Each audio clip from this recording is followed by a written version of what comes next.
supermarket shelves, but tonight, ITV News London has been told about the controversial inner workings of Pilgrimes Food Masters after bosses there are alleged to have threatened to sack staff who failed to accept new working terms. Those terms include reducing sick pay, losing paid breaks and scrapping Diwali bonuses.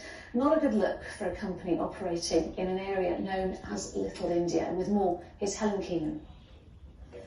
Inside a factory of one of the biggest food companies that supplies supermarket giants like Tesco and Sainsbury's, Pilgrimes Food Masters is not only home to household names, it's also a place of discrimination, according to some of its workers.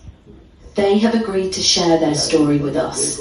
All three have worked at the factory for more than 20 years and say workers are now being threatened with a fire and then rehire on worse terms policy, losing paid breaks, reduced sick pay and longer working hours. Childcare is very expensive, so they can't afford.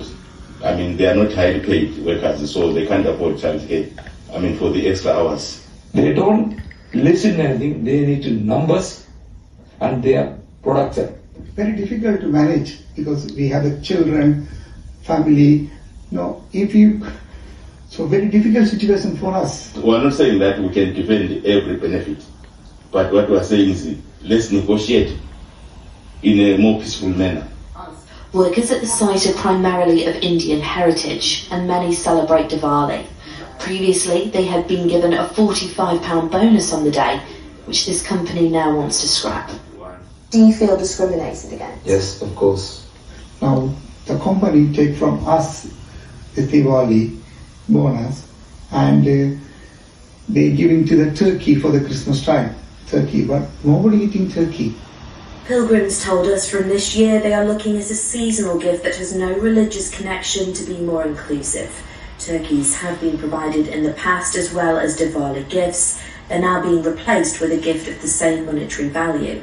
They went on to say, throughout the process we have been open and honest regarding the proposed changes, and while we recognise some changes will be difficult for our colleagues, our overarching objective is to protect jobs and retain our current valued workforce. Last week, around 100 workers went to Parliament to meet with the Shadow Employment Minister over the proposed contract changes and were supported by their local MP. I will be writing to the employers to rethink about the situation, reconsider the future of the workforce. I will be putting an early day motion in the Parliament. I will be holding a Westminster Hall debate. The GMB union say many of those who work in this food packing factory actually rely on food banks. The new contracts would be another blow as they struggle to survive the cost of living crisis. Helen Keenan, ITV News. £30 million of government cash that was made